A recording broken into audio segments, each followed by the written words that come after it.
দর্শক স্বাগত জানাচ্ছি নিউজ 24 এর নিয়মিত আয়োজন জনতন্ত্র গণতন্ত্রে। সিএসআরএম জনতন্ত্র গণতন্ত্রে আজকে আপনাদের সঙ্গে আছি আমি মারুফা রহমান এবং আমাদের সঙ্গে যুক্ত হয়েছেন স্টুডিওতে জগন্নাথ বিশ্ববিদ্যালয়ের সাবেক উপাচার্য ডক্টর মিজানুর রহমান, আমাদের সঙ্গে জুমে যুক্ত হয়েছেন জাতীয়তাবাদী সাংস্কৃতিক ফোরামের আহ্বায়ক মোশাররফ আহমেদ ঠাকুর, আমাদের সঙ্গে জুমে আরও যুক্ত আছেন আন্তর্জাতিক সম্পর্ক বিশেষজ্ঞ অধ্যাপক ডক্টর এম শাহিদুজ্জামান এবং জুমে যুক্ত হওয়ার কথা রয়েছে অধ্যাপক ডক্টর জায়েদা শারমিন, তিনি শাহজালাল বিজ্ঞান ও প্রযুক্তি বিশ্ববিদ্যালয়ের অধ্যাপক।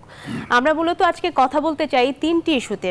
প্রথমে আমরা যে ইস্যুতে কথা বলতে চাই সেটি হচ্ছে কোটা এবং সার্বজনীন পেনশনের আন্দোলনে ঢুকেছে বিএনপি, এরকম একটি মন্তব্য কিন্তু আজকে পররাষ্ট্রমন্ত্রী করেছে। অর্থাৎ আজকে 2 দিন যাবত যে আন্দোলন, 3 দিন যাবত যে আন্দোলন আমরা রাজপথে দেখছি সেটির যে রাজনীতিকরণের দিকে একটা যাচ্ছে বা দুই বড় রাজনৈতিক দলের নেতারা যে ধরনের মন্তব্য করছে আন্দোলনগুলো নিয়ে, সেটি একটি অংশ। আরেকটি অংশ বাংলাদেশ চীন সম্পর্ক এবং সারা দেশের বন্যা পরিস্থিতি নিয়ে আমরা অনুষ্ঠানের শেষ ভাগে আলোচনা করব। তো প্রথমেই আসলে আমরা যেতে চাই জগন্নাথ বিশ্ববিদ্যালয়ের সাবেক উপাচার্য অধ্যাপক ডক্টর মিজানুর রহমান, আপনার কাছে। আমরা দেখছি কোটা এবং সর্বজনীন পেনশনের আন্দোলনে আজকে একটা রাজনৈতিক মোড় নিচ্ছে। আজকে কিন্তু বিএনপি আওয়ামী লীগ তারা দুজনই কথা বলছেন। আপনি একটা অনুষ্ঠানে পররাষ্ট্রমন্ত্রী কথা বলছিলেন, সেখানে আপনি ছিলেন, তিনি বলছিলেন যে এই আন্দোলনটাকে আসলে বিএনপি ক্যাশ করতে চাচ্ছে। আচ্ছা, ধন্যবাদ। মাননীয় মন্ত্রী যেটা বলছেন ওটার জবাব হয়তো উনি দেবেন, কিন্তু আমি যেটা যেভাবে দেখি আর কি, বাংলাদেশে যখন এর আগেও নিরাপদ সড়ক আন্দোলন, কোটা আন্দোলন, তো এইগুলো কিন্তু কেবলমাত্র সড়ক বা কোটার মধ্যে থাকেনি, অতীতের অভিজ্ঞতাটা যেটা। কিন্তু এখন পর্যন্ত আমি যেটা দেখতে পাচ্ছি যে এখন পর্যন্ত এই আন্দোলন যেগুলো আছে, দুইটা আন্দোলন, একটা শিক্ষকদের আন্দোলন, একটা হচ্ছে কোটা আন্দোলন, এটার মধ্যে এখনও কোনো এরকম রাজনৈতিক প্রভাব এসে পড়ে গেছে, এই লক্ষণ আমি অন্তত ব্যক্তিগতভাবে দেখিনি, কারণ আমি তো বিশ্ববিদ্যালয়ে থাকি। একটা হচ্ছে সার্বজনীন যে পেনশন স্কিমটা, এইটা খুব সহজেই মেটানো যেত, কারণ যারা আন্দোলন করছে এটা তো বাস্তবতা। বিশ্ববিদ্যালয়ের গুলোতে এখন যে নেতৃত্ব আছে, প্রশাসন এবং শিক্ষক সমিতি, সবকটা বিশ্ববিদ্যালয় বলতে গেলে এই সরকারি মতাদর্শ অথবা সরকারের পক্ষ শক্তি বা এভাবে যদি বলি তাহলে অত্যুক্তি হবে না। তাহলে এটা এরকমভাবে হওয়া উচিত ছিল না। এই যে সার্বজনীন পেনশন স্কিমটা আসলো, তো এইটা যদি এত ভালো হতো তাহলে একসাথে সরকারি কর্মচারীদের একসাথে করলেই হতো। আমি বলি যে এখনও একটা সময় আছে, সেটা হচ্ছে যাদের জন্য পেনশনগুলো করা হচ্ছিল, যে যাদের পেনশনের ব্যবস্থা নেই, আমাদের বহু স্বায়ত্তশাসিত প্রতিষ্ঠান, স্কুল, কলেজ, মাদ্রাসা, যেখানে লক্ষ লক্ষ লোক কাজ করে, ইভেন সংবাদ মাধ্যম, এখানে সেখানে কোথাও পেনশনের ব্যবস্থা নাই, সেখানে এটা আগে প্রয়োগ করা দরকার ছিল। অলরেডি যেখানে এক্সিস্টিং একটা পেনশন ব্যবস্থা আছে, এটা দীর্ঘদিনের পরীক্ষিত এবং মানুষ এটা অভ্যস্ত, সেখানে যখন পরিবর্তনটা করা হলো তখন স্টেক হোল্ডারদের সাথে আলাপ করে করার দরকার ছিল যে এর দ্বারা তারা কীভাবে বেনিফিটেড হবে। মানুষ সাধারণত যে সুবিধাগুলো ভোগ করে সেটা থেকে যখন বঞ্চিত হয় এবং আশঙ্কা দেখা যায় এটা থাকবে না, তখনই কিন্তু মানুষ আন্দোলনে আসে বা এই ধরনের। তো এইটা আমি দেখি একেবারে খুবই ছোট্ট একটা ব্যাপার, যে এটা যদি এত ভালোই হয়। আজকে এটা নিয়ে যে বসার কথা ছিল স্যার, তারপরে মানে এটা নিয়ে আওয়ামী লীগের সাধারণ সম্পাদক ওবায়দুল কাদের বললেন যে এটা নিয়ে আমি বসারও কোনো কিছু দেখি না। যদি এইটাই হয়, অন্য ইস্যু আরো অনেক কিছু আছে সেখানে বসতে পারে। এটার জন্য এটা আপাতত স্থগিত রাখতে হবে। পাবলিক বিশ্ববিদ্যালয়গুলোতে যে পেনশন ব্যবস্থা আছে এটা চলছে, এটাই চলবে, স্থগিত করতে হবে। সরকার একটা 1 সেকেন্ডের একটা ঘোষণা। এর সাথে সাথে যেটা করতে হবে, সার্বজনীন পেনশন স্কিম সরকারি কর্মচারীদের জন্য যেটা চালু হবে, আশঙ্কাটা ওখানেই যে ওইটা কিন্তু এই বছর চালু হবে না, ওটা আরেকটা সেবার নাম দিয়ে কি জানি। তো সেটার মধ্যে কি থাকবে, মানে দ্বন্দ্বটা এখানে, দ্বন্দ্ব না অথবা আশঙ্কাটা এখানেই, যে এত ভালো হলে তাহলে সরকারিটা আর এটা একসাথে হবে না কেন? সরকার এবং সরকারি বিশ্ববিদ্যালয়, যেগুলো সরকারি বলছি এই জন্য এখানে পুরো টাকাটাই সরকার থেকে দেয়, এটা পাবলিক বিশ্ববিদ্যালয়। তাহলে এটা খুবই সংক্ষিপ্ত হতো যে এটা স্থগিত করে সরকারি কর্মকর্তা কর্মচারীদের জন্য যে পেনশন স্কিমটা আসতেছে এইটাই সরকারি বিশ্ববিদ্যালয়ের জন্য প্রযোজ্য হবে, এবং সেটা সরকারি কর্মকর্তা এবং বিশ্ববিদ্যালয়ের শিক্ষকদের সাথে আলোচনা করেই করা হবে। কারণ বেনিফিট যেটা আছে এটা তো কেউ ছাড় দিয়ে আমি এমন কোনো ব্যবস্থায় যাব না যেটা আমার স্বার্থ বিঘ্নিত হবে। কারণ দেখা যাচ্ছে অনেকগুলো অস্পষ্ট ব্যাপার আছে। প্রভিডেন্ট ফান্ডের কি হবে, 65 বছরের কি হবে, এককালীন টাকা পাওয়া যাবে কি না, তারপরে স্পাউস কতদিন যাবত পাবো, এগুলো অনেক অ্যাম্বিগুইটি আছে। তো সেই জিনিসটা এটাকে এই আন্দোলনটা বন্ধ করার জন্য আমি অলরেডি এসব প্রস্তাবগুলো অনেক জায়গায় বলছি আমি, যে আপনাকে সিম্পলি এটা আপাতত এই বছরের জন্য স্থগিত রাখতে হবে। আগামী বছর সরকারি কর্মকর্তা কর্মচারীদের জন্য যে পেনশন স্কিমটা করছেন সেইটার ব্যাপারে সরকারি কর্মকর্তা কর্মচারীরা যারা এটা তৈরি করে তারা এবং সরকারি বিশ্ববিদ্যালয়ের শিক্ষকরা এরা স্টেক হোল্ডার, তাদের সাথে আলোচনা করে এটা যেটা আগেরটার চেয়ে ভালো কিছু হলে মানুষ গ্রহণ না করার কোনো কারণ নেই। স্যার, আপনি আমাদের সঙ্গে আছেন, আমরা একটু এই প্রসঙ্গে আরেকজনের সঙ্গে কথা বলতে চাই। জুমে যুক্ত আছেন জাতীয়তাবাদী সাংস্কৃতিক ফোরামের আহ্বায়ক মোশাররফ আহমেদ ঠাকুর। মোশাররফ আহমেদ ঠাকুর, আজকে পররাষ্ট্রমন্ত্রী একটি মন্তব্য করেছেন যে কোটা এবং সর্বজনীন পেনশনের আন্দোলনে বিএনপি ঢুকেছে, বা বিএনপি আসলে এখান থেকে বেনিফিশিয়ারি হতে চায়, বা এই আন্দোলনের উপর ভর করে আসলে তারা সরকারের উপর একটা চাপ তৈরি করতে চায়। আপনার আসলে মন্তব্য কি বা অবস্থান কি এই মন্তব্যের প্রেক্ষিতে? বাংলাদেশ জাতীয়তাবাদী, আমি মনে করি বাংলাদেশ জাতীয়তাবাদী দল বিএনপি বাংলাদেশের যে কোনো মানুষের ন্যায়সঙ্গত যে দাবি দাওয়া আছে, ন্যায্য দাবি দাওয়া আছে, সেইটাকে সমর্থন করবে, এটাই উচিত, সমর্থন করা উচিত। এক নম্বর কথা। দুই নম্বর কথা হচ্ছে যে আপনি দেখেন যে বিশ্ববিদ্যালয়ের শিক্ষকরা গত 15 বছরে তাদের পজিশন যে হারিয়েছেন, তারা আপনি আমাদের মিজান স্যার উনি যখন ছাত্র তখন সম্ভবত শামসুল হক স্যার তো বিসি, তো ওই সময়ে ঢাকা বিশ্ববিদ্যালয়ের সকল শিক্ষকরাই মানুষের সকল আন্দোলনে, বাংলাদেশের গণমানুষের সকল আন্দোলনের সাথে একটা একাত্মতা প্রকাশ করেছেন। গত 14-15 বছরে সরকারকে সহযোগিতা করা ছাড়া বা সরকারের সহযোগিতার নামে সরকারের একটি প্রচ্ছন্ন সুবিধাভোগী শ্রেণীতে পরিণত হয়েছে বিশ্ববিদ্যালয়ের শিক্ষকরা। এইটাতে করে আজকে যে জায়গায় আমি মনে করি বিশ্ববিদ্যালয়ের শিক্ষকদের দাবি হওয়া উচিত ছিল যে বিশ্ববিদ্যালয়ের শিক্ষকদের জন্য স্বতন্ত্র বেতন স্কেল চাই, জুডিশিয়ারির মতো স্বতন্ত্র বেতন স্কেল চাই, জুডিশিয়ারির মতো বিশ্ববিদ্যালয়ের শিক্ষকদের।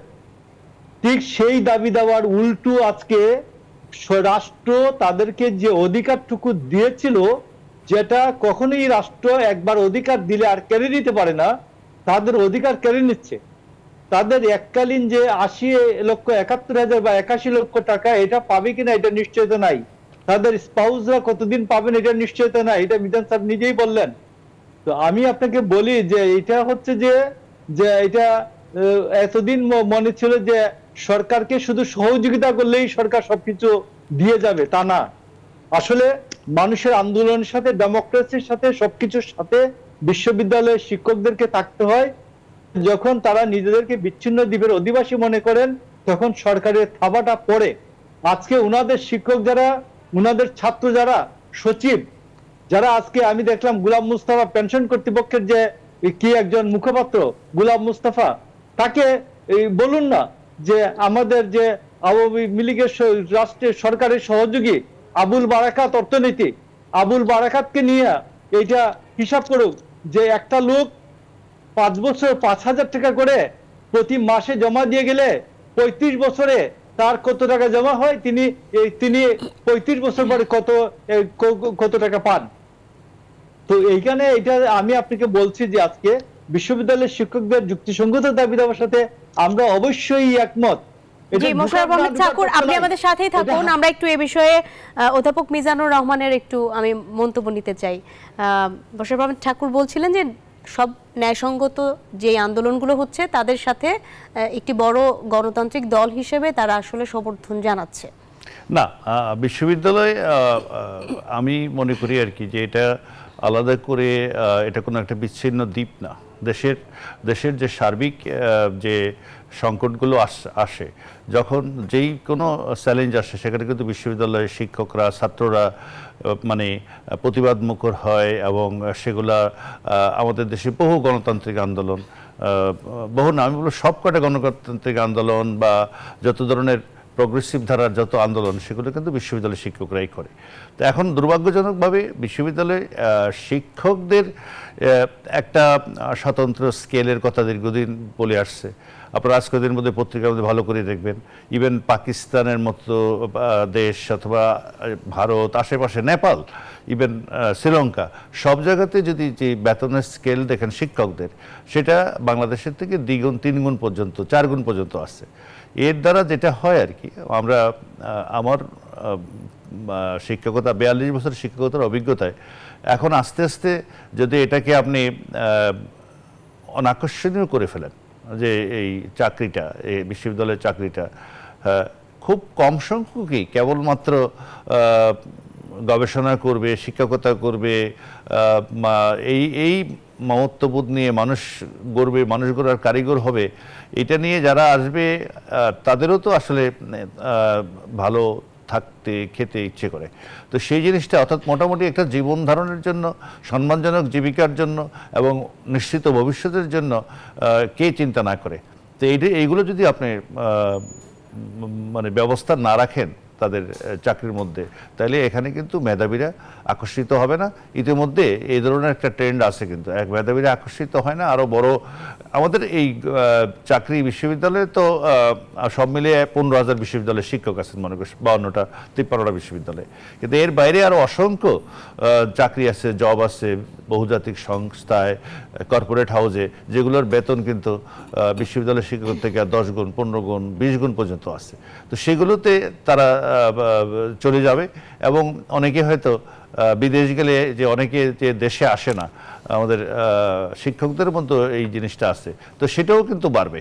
যদি এইটা অনাকর্ষণীয় হয়ে যায়, এটাতে যদি চাকরি করে একটা নিশ্চিত ভবিষ্যতের যদি দিক নির্দেশনা না থাকে এর মধ্যে, তাহলে কিন্তু এখানে মেধাবীরা আসবে না। তো আমি মনে করি আর কি, এইটা একেবারে মূল ব্যাপারটা হচ্ছে যে এটা যদি সরকারি কর্মকর্তা কর্মচারীরা এবং বিশ্ববিদ্যালয়ের শিক্ষকদের জন্য একটা প্যাকেজ হতো এবং একই সাথে বাস্তবায়ন হতো, বাস্তবায়নের আগে দুই পক্ষের সাথে আলাপ করে একই রকম হতো, তাহলে এত সংকটটা হতো না। সংকটটা হচ্ছে বিশ্ববিদ্যালয়ের শিক্ষকের জন্য আপনি এইবার চালু করে দিলেন, আর সরকারি কর্মচারীদের জন্য আগামী বছর চালু করবেন, ওটা কি হবে ওটার মধ্যে এটা আপনি বলছেন না। তার মানে দাঁড়াচ্ছে ওটা নাও হতে পারে। আশঙ্কাটা এখানে, বিশ্ববিদ্যালয় যে চালু করে দিলেন, কিন্তু সরকারি কর্মচারীরা যে সকল সুযোগ সুবিধা ভোগ করে, যখন দেখবে যে এটার মধ্যে টান পড়ছে, তখন কিন্তু ওরাই আর এটা করবে না, আগ্রহ, এরকম একটা আশঙ্কা কিন্তু বিশ্ববিদ্যালয়ে আছে। আমরা একটু কোটার ইস্যুতেও যেতে চাই। আজকে কিন্তু ওই একই অনুষ্ঠানের পররাষ্ট্রমন্ত্রী তিনি বলেছেন যে সমাধান আদালতের মাধ্যমে করতে হবে, অন্যথায় আদালত অবমাননা হবে। আজকে তারা 3 দিনের নতুন কর্মসূচি দিয়ে শাহবাগ ছেড়েছেন। না, সেটাও দেখেন, কোটা আজকে আদালতের যে হাইকোর্ট যে রায়টা আপাতত বহাল রাখলো, সেটা কি কিভাবে দেখছেন? এটা একটা তো কোটার আন্দোলন যখন হচ্ছিল, মানে আরো আগে, তো সেই কোটা আন্দোলনের প্রেক্ষিতে কিন্তু কোটা প্রথম এবং দ্বিতীয় শ্রেণীর যে চাকরিগুলো আছে, ওগুলোতে কোটা পরিপূর্ণভাবে তুলে দেওয়া হয়েছিল। কিন্তু সেখানে যেভাবে তুলে দেওয়া হলো, যে প্রজ্ঞাপনের মাধ্যমে, এখন মনে হচ্ছে এই প্রজ্ঞাপনটা যেই ভাষায় বা যেই প্রেক্ষিতে যেভাবে করা হলো, এর সাথে কোনো আইনি জটিলতা, অর্থাৎ আমাদের সংবিধানের কোনো বিষয় সাংঘর্ষিক কিনা, এরকম একটা সাংঘর্ষিক কিছু না হলে তো হাইকোর্ট এটাকে আমার মনে হয় না যে আরবিট্রারিলি এটা বাদ দিয়ে দিচ্ছে বা স্থগিত করে দিচ্ছে, যাই করছে। তো সেই ক্ষেত্রে এখানে আইনি ব্যাপারটা কিন্তু কোর্টের মাধ্যমে সমাধান করতে হবে। অর্থাৎ সেই প্রজ্ঞাপনটা যদি যথাযথ না হয়ে থাকে, কেন হলো না এটা, তাহলে সেখানে কী ধরনের সংশোধনী আনা দরকার। আর আমি ব্যক্তিগতভাবে যেটা বলি, এই কোটা নিয়ে তো বহু আলোচনা আপনাদের এখানে আমরা করছি, কোটা আমাদের মতো দেশে লাগবে। কারণ আমরা একটা, যদি মনে করেন আমাদের 40% কি লাগবে, না 40% কথা বলছি না, আমি বলছি যে একটা তো হচ্ছে মুক্তিযোদ্ধা কোটা নিয়ে তো মূল আন্দোলনটা হচ্ছে। তো মুক্তিযোদ্ধাদের কোটায় আসলে লোক পাওয়া যাচ্ছে না। যদি আপনি 20 বছরের ইতিহাস দেখেন, কোনো কোনো বছর 0%, 1%, 2% মুক্তিযোদ্ধা কোটা পূরণ হয় না, এখন তো পাওয়াই যাচ্ছে না। তো সেখানে এইটা সংস্কার করার দরকার আছে। অপ্রয়োজনীয়ভাবে আপনি রেখে দিলেন, কিন্তু নিয়োগ করতে পারলেন না, সেই ক্ষেত্রে অবশ্যই ইতিমধ্যে এগুলো মেধাবী দিয়ে পূরণ হচ্ছিল, কোটাটা, যে মুক্তিযুদ্ধের কোটা পাওয়া যাচ্ছিল না, 2%, 5%, 7% এগুলো এইটুকু অর্জন হতো না, বাকিটা মেধাবীরাই পাচ্ছিল। এটা সরকার ঠিকমতো প্রেজেন্ট করতে পারেনি অথবা জনগণকে জানাতে পারেনি। তাহলে আপনি বলছেন যে মুক্তিযুদ্ধ কোটাটা আসলে সংস্কারের প্রয়োজন আছে? সংস্কার না, আমি বলছি আমাদের যদি মনে করেন নারী কোটা, মহিলাদের, আমরা তো সমাজ এখন ওইভাবে সম অধিকার যেগুলো যে বলি টলি, কিন্তু আসলে সমান সুযোগ তৈরি করে দিতে পারেনি। তো সেখানে আমাদের প্রতিবন্ধী আছে, আমাদের মানে যেগুলোকে বলা হয় খুব অবহেলিত অঞ্চল, যেখানে শিক্ষা ব্যবস্থা উন্নত হয়নি, জেলা অনুন্নত জেলা আছে, এরকম অনেকগুলো উপজেলা আছে, খুব সম্ভবত 30 থেকে 37টা উপজেলা আছে, যেগুলো অন্য যে কোনো উপজেলার চেয়ে শিক্ষা এবং যোগাযোগ সব দিক দিয়ে পিছিয়ে আছে। তো এগুলো কিন্তু আমাদের সংবিধানের মধ্যে স্বীকৃত অধিকার, যে এগুলোকে আনতে হবে। সেখানে একটা সংস্কার হতো। আমাদের একটা বিরতি নিতে হবে, বিরতির আগে আমরা ছোট করে একটু আরেকবার মোশাররফ আহমেদ ঠাকুর আপনার কাছে আসতে চাই। সংক্ষেপে যদি একটু কোটা আন্দোলন প্রসঙ্গে বলেন, আজকে যে আদালতের রায় আপাতত বহাল থাকলো মুক্তিযুদ্ধ কোটা নিয়ে, এবং এই নিয়ে যে যারা আন্দোলনকারী রয়েছে, বৈষম্য বিরোধী আন্দোলন করছে যারা, তারা 3 দিনের নতুন কর্মসূচি দিল, সেই বিষয়ে আপনার অবস্থা? না, মুক্তিযুদ্ধ কোটা নিয়ে না, ওটা হচ্ছে কোটা বাতিল করে যে এটা প্রজ্ঞাপন জারি করেছিল, এটা হাইকোর্টের যে রায়টা আপাতত বহাল থাকলো, তারপরেই মিছিলগুলো শুরু হলো। না, ওটা মিছিলটা ওটার জন্য হয়েছে যে সরকার যে সিদ্ধান্ত নিয়েছিল সেটা আইনানুগ হয়নি, এই জন্য ওটা বন্ধ আছে। এটা শুধু মুক্তিযুদ্ধ কোটার ব্যাপার না, পুরো কোটার প্রজ্ঞাপনটাই ওভারঅল সংস্কার তারা চাচ্ছে, কোটা বাতিল করে যে প্রজ্ঞাপনটা 30% থেকে কমিয়ে আনার কথা বলছে স্যার। এটা অন্য জিনিস।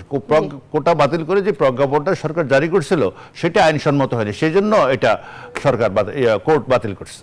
জি, মোশাররফ আহমেদ ঠাকুর, আমি বলছি যে কোটা বাতিল করে কোটা চাইলো সংস্কার, প্রধানমন্ত্রী করে দিলেন কোটা বাতিল। তো কোটা বাতিল করে দিলেন, তো তারপরে মুক্তিযোদ্ধাদের একজন সন্তান উনি বলছেন যে এই কোটা পুনর্বহালের জন্য হাইকোর্টে রিট করেছেন।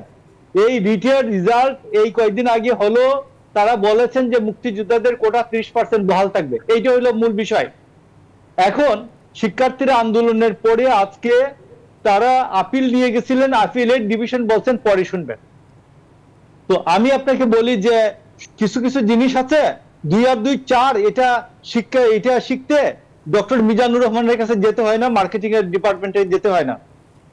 সংবিধানের 28 অনুচ্ছেদে স্পষ্ট আছে যে নারী ও শিশুদের অনুকূলে কিংবা নাগরিকদের যে কোনো অনগ্রসর অংশের অগ্রগতির জন্য বিশেষ বিধান প্রণয়ন হইতে এই অনুচ্ছেদের কোনো কিছুই রাষ্ট্রকে নিবৃত করিবে না। মানে সকল ক্ষেত্রে সমতা থাকবে, সমতার জন্য আমরা যুদ্ধ করেছি, কিন্তু এই মুক্তিযোদ্ধারা কোনো অনগ্রসর প্রজাতি না, 1 নম্বর। 2 নম্বর, মুক্তিযোদ্ধাদের সম্বন্ধে 3টা, 1 বছরের মধ্যে 3টা সংখ্যা আছে। গত বছর 2023 সালের 19 জানুয়ারি আমাদের মুক্তিযোদ্ধা মন্ত্রী বলেছেন মুক্তিযোদ্ধাদের সংখ্যা 1,87,300, আর এখন তারা ভাতা দেন 2,19,758 জন, আর মুক্তিযুদ্ধের সেক্টরের অফিস থেকে পাওয়া যায় 70,896 জন। আমি আপনাকে বলি মুক্তিযোদ্ধারা হচ্ছে বাংলাদেশের জনসংখ্যার 1000 ভাগের 1 জন, 1000 ভাগের 1 ভাগ। এই 1000 ভাগের 1 ভাগের জন্য 36% কোটা, এটা ন্যায় সঙ্গত কিনা আমি মনে করি এটা আদৌ ন্যায়। মোশাররফ আহমেদ ঠাকুর, আপনার বক্তব্য বোধহয় স্পষ্ট হয়েছে। আপনার জন্য কোটা থাকতে, জি, আমাদের একটা বিরতিতে যেতে হবে। আপনাকে অসংখ্য ধন্যবাদ সিএসআরএম জনতন্ত্র গণতন্ত্রে যুক্ত হওয়ার জন্য। দর্শক, একটি বিরতি নিচ্ছি, সাথেই থাকুন। দর্শক, বিরতির পরে আবারও স্বাগত জানাচ্ছি সিএসআরএম জনতন্ত্র গণতন্ত্রে। বিরতির পরে এই পর্যায়ে আমরা আলাপ করতে চাই বাংলাদেশ চীন সম্পর্ক ইস্যুতে। খুবই সম্প্রতি আমাদের প্রধানমন্ত্রী চীন সফরে যাবে, এবং সেই সফর নিয়ে কিন্তু আজকে চীনের রাষ্ট্রদূত কথা বলেছেন, এবং বৈদেশিক মুদ্রা ইস্যু সহ বেশ কয়েকটি ইস্যুতে কিন্তু কথা বলেছেন। তিস্তার মতো আলোচিত ইস্যুতেও তারা কথা বলেছেন। তো এই বিষয়ে আসলে কথা বলতে আমাদের সঙ্গে স্টুডিওতে যুক্ত আছেন অধ্যাপক ডক্টর মিজানুর রহমান, এবং জুমে যুক্ত হয়েছেন আন্তর্জাতিক সম্পর্ক বিশেষজ্ঞ অধ্যাপক ডক্টর এম শাহিদুজ্জামান। অধ্যাপক ডক্টর এম শাহিদুজ্জামান, আপনাকে স্বাগত জানাচ্ছি সিএসআরএম জনতন্ত্র গণতন্ত্রে। আমরা আসলে প্রধানমন্ত্রীর চীন সফর নিয়ে আপনার সাথে আলোচনা করতে চাই। বৈদেশিক মুদ্রা রিজার্ভ নিয়ে কথা বলেছেন, যে মুদ্রা ইস্যুতে সহায়তা চায় বাংলাদেশ, এবং আলোচনায় আগ্রহী চীন। এই সফরকে কিভাবে দেখছেন? দেখেন, চীনের সাথে যে বৈদেশিক মুদ্রা ও মুদ্রার বিষয় নিয়ে আলোচনা হবে সেটা আমার মনে হয় ডক্টর মিজানি ভালো বলতে পারবেন। আমি যেহেতু নিরাপত্তা বিষয়ে আমার অভিজ্ঞতা রয়েছে, আমি এই আসপেক্টটা তুলে ধরতে চাই। দেখেন, আজকে চীনের রাষ্ট্রদূত যেসব কথাগুলো বলেছে, যে জিনিসটা আমার কাছে খুবই আপত্তিজনক মনে হয়েছে সেটা হচ্ছে যে তিনি রোহিঙ্গার বিষয়টাকে একেবারে অগ্রাহ্য করেছেন। বলে যে তিনি বললেন যে রোহিঙ্গাদের তো ফিরে যাওয়ার প্রশ্নই ওঠে না, কারণ সেখানে যুদ্ধ চলছে। আবার চীন রোহিঙ্গা শব্দটাও ব্যবহার করে না। এইখানে আমি মনে করি যে চীন যে আমাদেরকে বারবার হুঁশিয়ারি দেয় যে আপনারা ভারতের সাথে কোন রকমের সামরিক সহযোগিতায় যাবেন না, সেখানে আমাদের আত্মীয়। এখন চীনকে আমার মনে হয় প্রধানমন্ত্রী চীনকে স্পষ্ট বলে দেওয়া উচিত যে আপনি আমাদেরকে ভারতের সাথে সামরিক সহযোগিতা হওয়ার ব্যাপারে এটা আপনার বিষয় নয়। আপনার বিষয় হচ্ছে যে আপনারা ওই অত্যাচারী আরাকান আর্মির মতো যারা এই জেনোসাইডে ইনভলভ ছিল, আপনারা রোহিঙ্গাদের কেন ফেরত নেওয়ার ব্যাপারে আশ্বস্ত করছেন না, এবং রোহিঙ্গা শব্দটাও আপনারা ব্যবহার করছেন না। আপনারা যদি রোহিঙ্গাদের ফেরত নেওয়ার ব্যাপারে অবিলম্বে ব্যবস্থা গ্রহণ না করেন, আমি এই জন্য এটা আমি এখনো বলছি এই কারণে যে এই যে চীনের রাষ্ট্র বললো যে সেখানে গৃহযুদ্ধ চলছে, এই গৃহযুদ্ধ কবে শেষ হবে আমরা জানি না। তবে একটা বাস্তবতা তো ঠিক যে এখনো রোহিঙ্গাদের অধ্যুষিত জায়গাগুলো খালি পড়ে আছে। এটা সত্যি না যে সেই জায়গাগুলো চীনারা দখল করে নিয়েছে, সেখানে ওই রাখাইনরা এসে সেটেল করেছে, সত্যি না। আমি বাংলাদেশের সেখানে যে কূটনীতিক পোস্টেড রয়েছে তার মাধ্যমে বিশ্বস্ত সূত্রে জেনেছি, স্যাটেলাইট ফটোগ্রাফি বলে যে এখনো ওই জায়গাগুলো পোড়া গন্ধ না থাকলেও কোনো ইয়ে হয় নাই, মানে কোনো হ্যাবিটেশন সেখানে নেই। এবং আরাকান আর্মি যেহেতু এখন পুরা নিয়ন্ত্রণ করছে, এটা খুব মোটেও কোনো কঠিন বিষয় না। চীন যদি সহযোগিতা করে রোহিঙ্গাদের ফেরত পাঠানোর প্রক্রিয়া এখনই সম্ভব হতে পারে।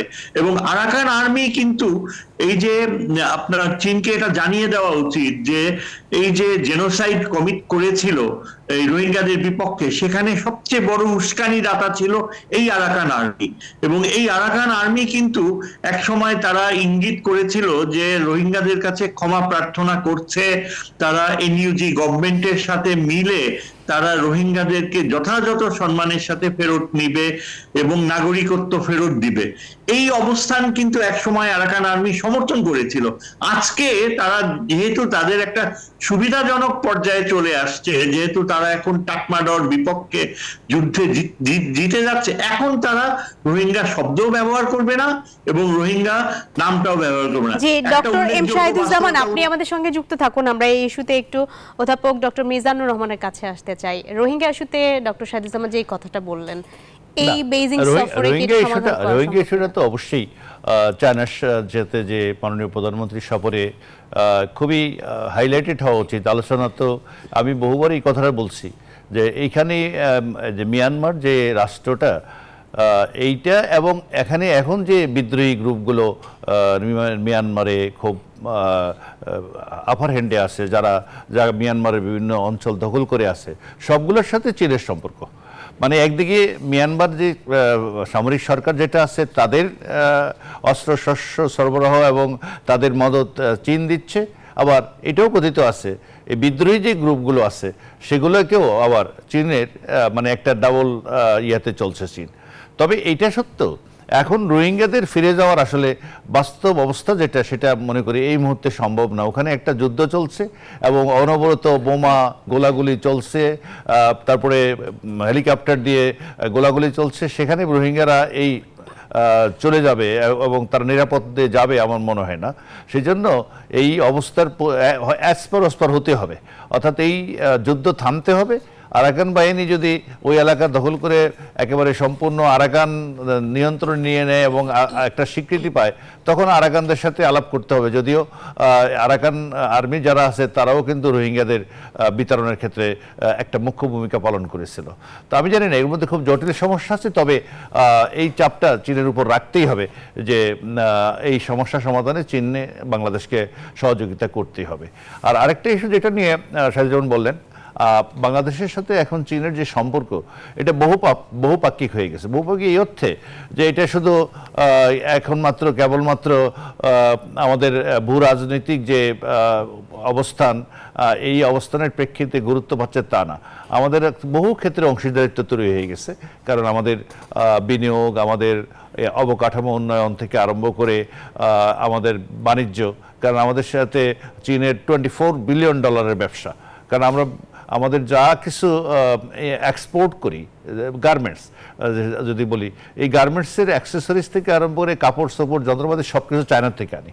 মানে আমরা যা এক্সপোর্ট করে যা আয় করি এর অধিকাংশের টাকা আবার আমরা চায়নাকে দিতে হয়। চায়না দিচ্ছি আমরা এই জন্য যে চায়নার থেকে হয়তো সবচেয়ে সুবিধাজনক দামে। আমরা এই পর্যায়ে আরেকবার একটু ডক্টর এম শাহিদুজ্জামান আপনার কাছে আসতে চাই। তিস্তা প্রকল্প নিয়েও কিন্তু এই সফরে আলোচনা হওয়ার কথা রয়েছে এবং এই প্রকল্পের বিষয়ে সিদ্ধান্ত নেওয়ার কথা রয়েছে চীন এবং বাংলাদেশ মিলিয়ে, যেটি তিস্তা পুনরুদ্ধার প্রকল্পের কথা বলা হচ্ছে এবং সেটির মাধ্যমে উত্তরবঙ্গের 1,30,00,000 লোকের উপকারের জন্য যত দ্রুত শুরু হয় এটি তত ভালো, এরকম একটি কথা বলেছে ইয়াও ওয়েন, চীনা রাষ্ট্রদূত।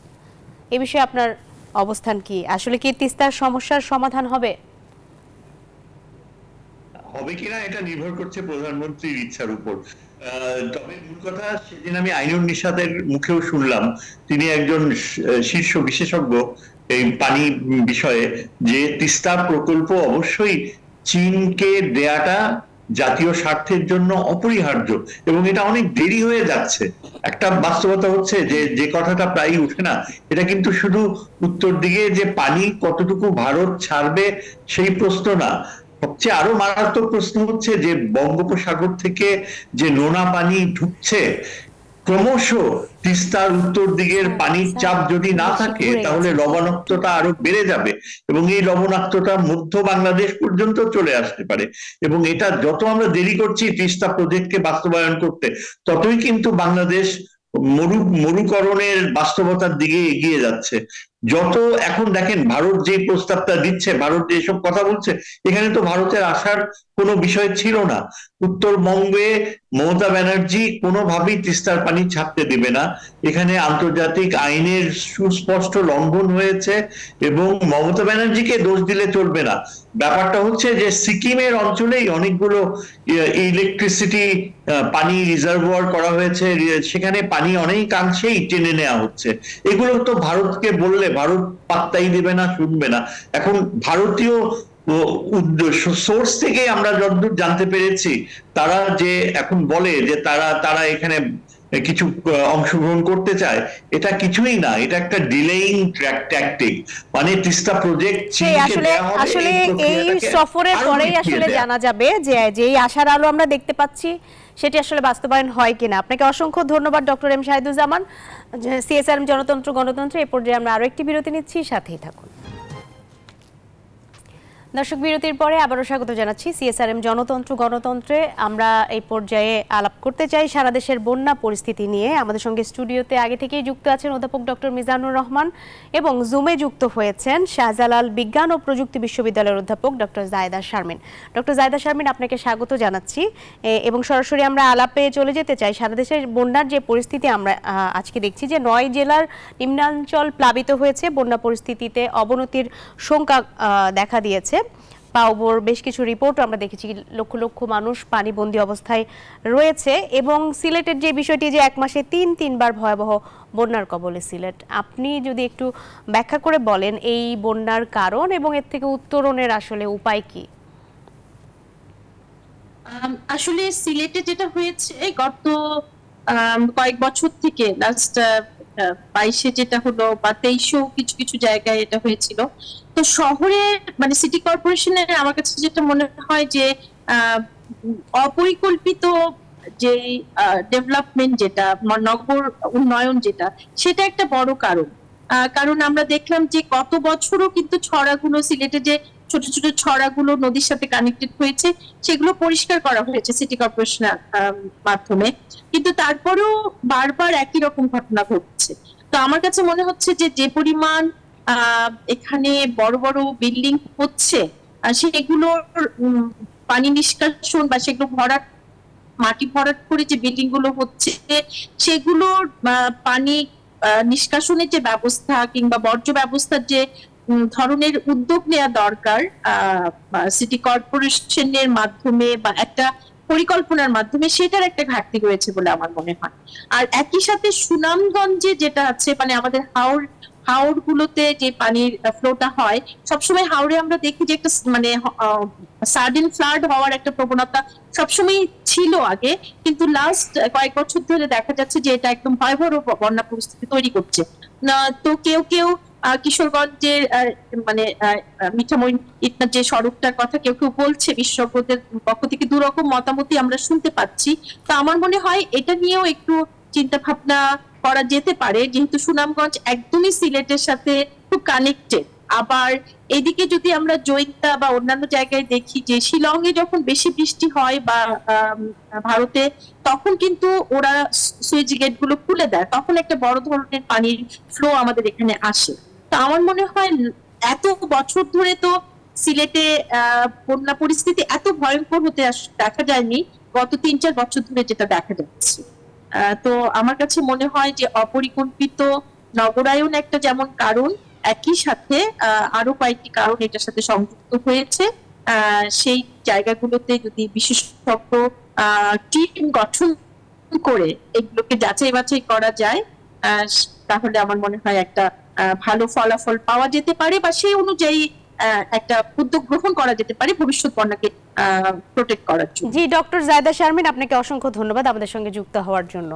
স্যার, ডক্টর জায়েদা শারমিন যেরকম বলছিলেন যে ৩ বছরকে উনি আলাদা করে চিহ্নিত করেছেন, এবং আমরাও দেখেছি আমাদের প্রতিবেদনে যে ১ মাসে ৩-৩বার যে ভয়াবহ বন্যা হয়েছে, সেখানে বলা হয়েছে যে বিশেষজ্ঞদের দিক থেকে বন্যা একটি কারণ, জলবায়ু পরিবর্তন, অপরিকল্পিত নগরায়ন, জলাশয় ভরাট এবং নদীর নাব্যতা কমে যাওয়া। আর ইটনা মিঠামাইনের যেই অল ওয়েদার সড়ক, সেটি নিয়েও অনেকে কথা বলছে।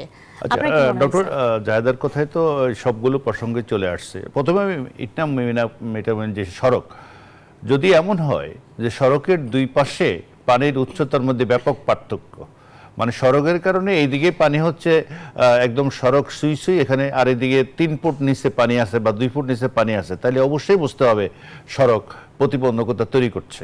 কিন্তু এরকম কোনো খবর পাওয়া যায়নি যে দুই পাশের পানির মধ্যে ব্যাপক পার্থক্য, উচ্চতার পার্থক্য হয়, তাহলে বুঝতে হবে বাধাগ্রস্ত হচ্ছে। সেরকম কোনো খবর কিন্তু কোনো পিডিএতেও আসেনি, এবং প্রত্যক্ষদর্শীদের থেকে যে আমি টুক জানি এটা ওখানে আসলে সুনামগঞ্জ যেটা হচ্ছে হাওর অঞ্চলে যে নদীগুলো উচ্চতা বেড়ে গেছে, আর হাওর যেগুলো আছে এগুলার গভীরতা হয়তো কিছুটা আছে, কিন্তু সবগুলো হাওরের পাশে দিয়ে প্রবাহিত যে নদী, এগুলো বালুতে আসলে ভরাট হয়ে গেছে। প্রত্যেক বছরে ওই হাওরের ফসল রক্ষার জন্য বাঁধ নির্মাণ করা হয়, হাওরগুলোতে বাঁধ দেওয়া হয়, কিন্তু নদীর যে গভীরতা করার দরকার, নদী যে খনন করার দরকার, এটা কখনো করা হচ্ছে না। তো আমার মনে হয় নদী খনন একটা বিরাট ব্যাপার, কারণ ওখানে ব্যয়বহুলও বটে, কিন্তু এটা ওখানে নিয়মিত করা হচ্ছে না। এটা হলো পানি যখন হঠাৎ করে যখন একদিনে যখন 164 মিলিমিটার বা 150 মিলিমিটার বৃষ্টি হবে, তখন স্বাভাবিকভাবে পানি তো কোন নিচের দিকে নামবেই। এটা আমি জানি না ওখানে কোনো বাঁধটা যেগুলো আছে, সুইচ গেট কোথায় আছে আমি জানি না, কিন্তু চেরাপুঞ্জিতে বা আসামে যখন প্রচুর অবিরাম ধারায় বৃষ্টি হবে, সেই পানি কিন্তু এই সিলেট দিয়ে দিক দিয়ে আসবেই, এবং আসার পরে এটা যাওয়ার যে পথটা, সেটা যদি না হয়, গভীর না হয়, তো স্বাভাবিকভাবে এটা উপসে যাবে। আর এর সাথে যুক্ত হচ্ছে আমাদের যথার্থই বলছে জায়েদা যে নগরের ড্রেনেজ ব্যবস্থা যেটা আছে, যে সেগুলোর মধ্যে অপরিকল্পিত নগরায়নের কারণে এগুলো অনেকগুলোই প্রতিবন্ধকতা তৈরি হয় নেমে যাওয়ার জন্য। কিন্তু আমি জানি না এটা কতটা ওটা দায়ী, কিন্তু যখন ব্যাপক বৃষ্টি হবে আর আমাদের নদী আগের থেকে ভরাট থাকবে, যেহেতু এটার মানে হাইট বেড়ে গেছে, তো স্বাভাবিকভাবে পানি তখন যেখানে জায়গা পাবে সেদিকে চলে যাবে। এটা শহর, গ্রাম তো আর পানি কিছু বোঝে না। তো এগুলো একটা প্রত্যেক বছরে 2বার করে 3বার করে যে হয়, এটাতে মানুষের যে ক্ষতি হয়, এটা মানে অকল্পনীয় এবং মানুষের দুর্দশা যেটা। তো এটার জন্য আমাদের পানি উন্নয়ন বোর্ড এবং নগর পরিকল্পনাবিদ অথবা যারা হাওর এবং এই জলাশয় নিয়ে বিশেষজ্ঞ আছেন তাদের সমন্বিত উদ্যোগের মাধ্যমে একটা সুপরিকল্পিত উদ্যোগ যদি না হয়, এলোমেলোভাবে সিটি কর্পোরেশন কিছু চড়া খনন করলো আর ওইদিকে প্রত্যেক বছরে বাঁধ উঁচু করে আমরা হাওরের ফসলগুলো রক্ষা করে না, হাওরের চারপাশের বাঁধ উঁচা করলাম, কিন্তু ওই দিক দিয়ে পানি যাওয়ার যে নদীগুলো আছে নদীগুলো উঁচা হয়ে গেল। অর্থাৎ দেখেন পানি যাচ্ছে উপর দিকে আর নিচের দিকে হলো হাওরের বাদ দিচ্ছি আমরা।